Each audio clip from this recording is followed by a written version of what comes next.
What is going on, guys, and welcome back to the Sixers Digest YouTube channel. Here with a brand new person on the channel. I'm very excited to have him. This is my guy, Cliff Jackson, and he is joining up for the crunch time of the season. The playoff run is about to just take off and hit the ground running. So, Cliff, how we doing, and how we feeling about this initial outlook? Feeling good, feeling good. Excited to be here. Excited to finally start. I know we talked about doing my own video, but then so we don't want I want my first video to be by myself. But really excited, really excited time to be a Sixers fan, especially ignoring the seventh seed, just knowing what this team is really supposed to be like. They're not what their record says, but I'm really excited for this possible playoff run that they could possibly be on.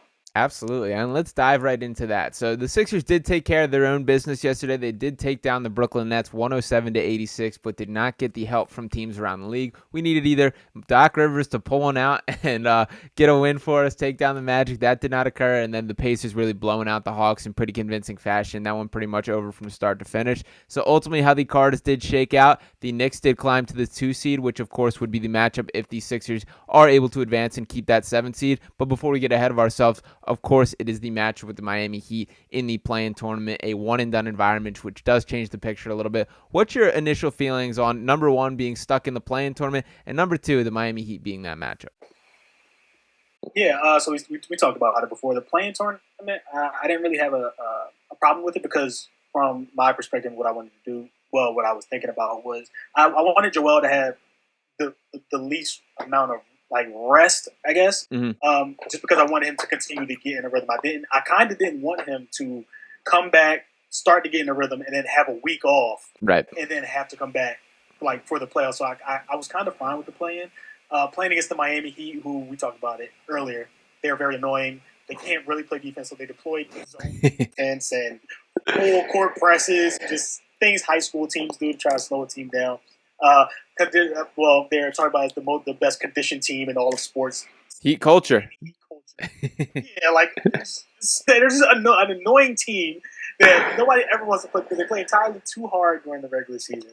But Sixers should blow them out. I know we know Joel Embiid's playoff downfalls and how teams guard him and play him. But I don't really fear them. They're just really annoying.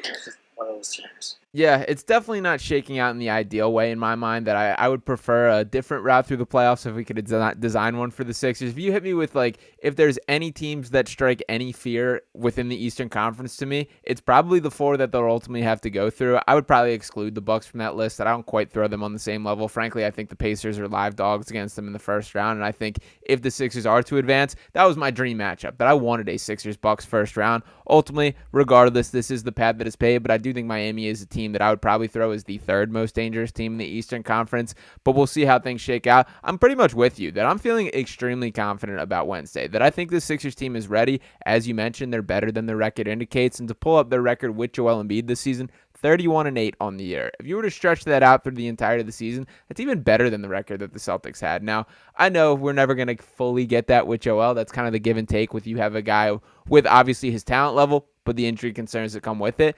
What's your level of concern with the injury level that he's at right now? Obviously, we had him out for 2 months with the meniscus tear. He did return. We did get the news shortly before yesterday's game that he was ruled out. It was clarified that this was just precautionary reasons from a personal standpoint here. I had no desire to see Nick Claxton being out for blood against him and what the Nets can do for a bunch of guys kind of playing for the NBA careers. So do you have any sort of panic that he didn't play yesterday? And I know you mentioned that you like him having another ramp-up opportunity in this play-in tournament, but what's your feeling on kind of the level that he's at right now? Yeah, so you actually just brought up. I completely forgot about the history between him and Nick Claxton. Yeah. So that might change my mind a little bit. But when I heard about it, because we all know he tweaked his knee, Magic. So when I first heard it, I was like, "Well, that's weird because it's not a meaningless game, right? We don't. With hindsight is 2020, we didn't know at the time that the Magic would win versus the Bucks. The Pacers would also win. We were hoping on them to lose. So in this game, what if he didn't play and the Sixers ended up losing? Then you're like, all right, well, he should have played. I just don't buy the precautionary thing. I do think maybe some possible swelling, like he did go through full contact practice. I was just thinking like he definitely hurt it a little bit to where they were like, all right, we're just not gonna play you. But we already know how the Sixers roll out news. It's the absolute worst possible team that you could think of. But I'm not as concerned. I was just a little like thrown off by that a bit. And like I said before, I wanted him to have as many games under his belt as possible going into the playoffs. So I'm not as concerned now. Where they won, we're in the 7th seed regardless. They didn't control their own destiny regardless. But it was just a weird rollout. Yeah, for sure. And honestly, generally most of the time with the Sixers, it's never the actual news that's concerning. It's the way that it filters out. And there's just like, just put the facts on the table, let us know what's going on, and let everybody react from there. The way that things are always handled tends to be an issue. I know Joel holds some responsibility for that as well, because he does have a good bit of say on what level he's at, whether he's playing, all those things. But the bottom line is the proper decision should be whatever is best for his health. And if that was him not playing yesterday, that's fine with me. If that is limiting his ramp up period a little bit, but we'll get a stronger version of him when he steps on the floor on Wednesday, I'm absolutely okay with that. But honestly, those are decisions. And honestly, I think the Sixers kind of had the calculation to where we don't control our own destiny anyway. We can beat this Nets team without it. Let's just give them the day off, lock in on Wednesday, and see how things go. And that's ultimately how the cards did play out there. Now, another point that you hit on was the Miami defense, that they are something that has some of the more unique decisions on that side of the floor than anyone across the NBA. I did want to pull up these stats here this season. Shout out to Mr. Crockbot for tweeting these out. In the games that the Heat have faced the Sixers, Bam Adebayo has been the primary defender on Joel Embiid for 23.7 possessions. Embiid produced 16 points on 6 of 12 shooting in those. Jimmy Butler defending for 9.1 possessions, just 2 points on 1 of 2 shooting for those. Kevin Love, 8.9 possessions. Embiid also dropped 2 points on 1 of 6 shooting. Overall, Embiid has an assist percentage of 30.5% during the last 5 games and just 1 turnover. That playmaking is something that I think is going to be a huge factor in that series. And a lot of it is teams kind of take different outlooks when there is a superstar the caliber of Joel Embiid. To compare this to the college national finals, we saw that UConn make the decision of we will let Zach Edey try his best to beat us. We don't believe the rest of the guys can. I think Miami takes the alternate route here, that we're going to force everyone else to beat it and not let Joel be that guy. And that's kind of traditionally how they guard him. What's your feelings on how he's going to be able to handle these different looks for Miami? I think his playmaking's taken a significant stride forward this year. Do you think that could be a difference maker for this specific playing game? Yeah, absolutely, because we saw in the past, especially when he gets to the playoffs and teams deploy a completely different defense on him than we've seen during the regular season, he kind of struggles and kind of forces a lot of shots. I think that his ability, or Nick Nurse's ability, to put it into his mind, like, hey, have your other guys help you, and also the athleticism and what they've added to the roster, and a Kelly Oubre who can cut and dive to the basket at quick speeds, KJ Martin, the Anthony Mel before he got hurt, but like just these guys that are quick, twitchy, can get to the basket. They show their entire body. Joel make the pass easier, and he's also developed. Like he had a couple of dimes against the Magic, and all season he had a couple of dimes like where he tries the wild behind the back pass on fast breaks. Like he's showing that he's a willing passer and that he wants to get his teammates involved. And I think that with the addition of like leaders like Kyle Lowry, veterans campaign, like different players like that, he can trust them more than he has in the past. So I think it'll definitely be it'll be a plus going into playoffs. It's something that they just haven't had before, where he's had Ben Simmons and like PJ Tucker who don't move from the dunker spot, and it's just a weird dynamic that he's had in the past. But him being able to play, make and be a willing passer, I think that it'll definitely bode well for the Sixers.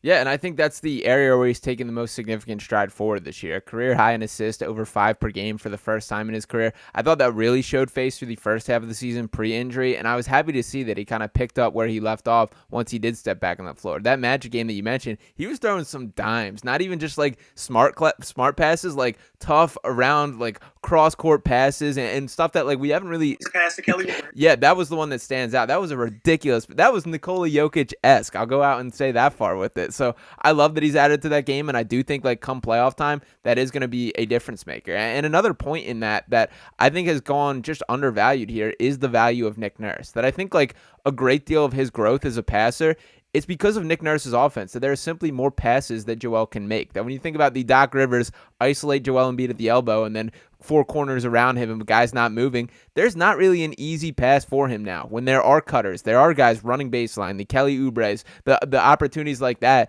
it's just easier for everyone to execute. And also for, I think, the first time in the Joel Embiid era, the Sixers are going to have the coaching advantage on an every game basis. I know Eric Spoelstra, I will accept a little bit of pushback there because that dude is legit as well. But when you look around the NBA, I feel really good about going to bat with Nick Nurse as the guy leading the charge every single night. Yeah, absolutely. The Nick Nurse development, and I saw some fans like they were kind of hating him when Joel was out. And I'm like, guys, they're just not going to be good without. Yep. Like we have to just they're going to scratch out games here and there.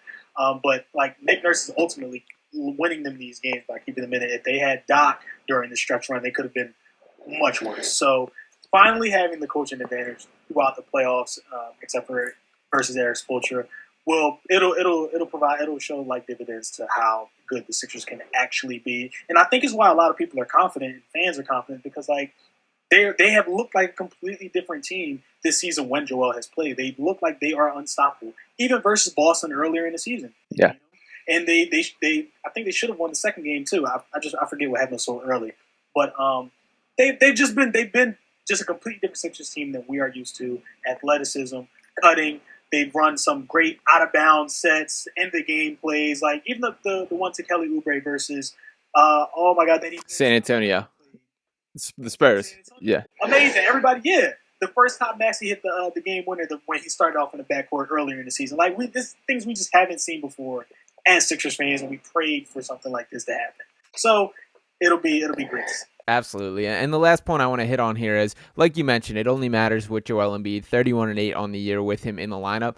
But the one thing that we did note is there are some still lingering injury concerns with this team. We did get this update following the game that with DeAnthony Melton, the quote was, it's going to be a journey for him to be ready for the playing game. And Nurse spoke a little bit about kind of wanting to take the long view that, like, they're hoping for a long playoff run. That back injury has been something that's bothered him. He played just 5 minutes in the Magic game, did not suit up at all yesterday before the Nets was ruled out last minute as well. And he also kind of closed the door on Robert Covington making his return for the playoffs. I think that seemed like a long shot for a while now, but those are both guys in DeAnthony Melton, Robert Covington that I think would be very useful in general, and particularly in a matchup against the Miami Heat. So what's your level of concern not having those guys, and do you think in the long term this is something that's going to impact this team's playoff chances?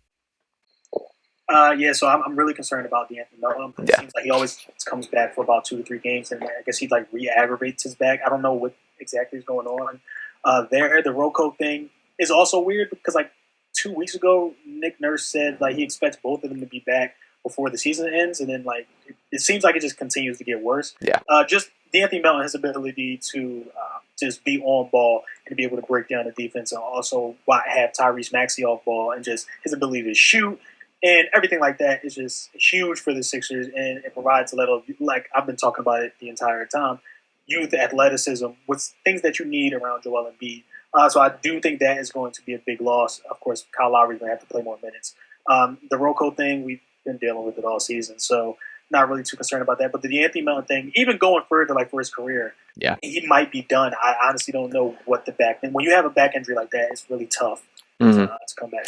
Yeah, I feel really bad from him on kind of a human being level as well. That for starters, at the minimum, this has cost him a great deal of money heading into the offseason where he will be a free agent. And that's a guy who's proven himself as very important to the Sixers team. And as you mentioned, like this could be something that impacts his career. He's been dealing with back issues since originally playing for the Memphis Grizzlies back in 2018. So you never want to see that, especially for a guy who's still just 25. So hopefully prayers up, he's able to fully recover and we see how things go from here. But the Sixers team will power on without him. So Wednesday night is the night against the Miami Heat. Very excited about that. We're going to have plenty more coming out throughout the playoff run. So make sure you guys are smashing that subscribe button, dropping a like. Give me any thoughts in the comments here. Cliff's going to be in and around this channel for the foreseeable future. Very excited for what's to come of it. So appreciate each and every one of you and talk next time.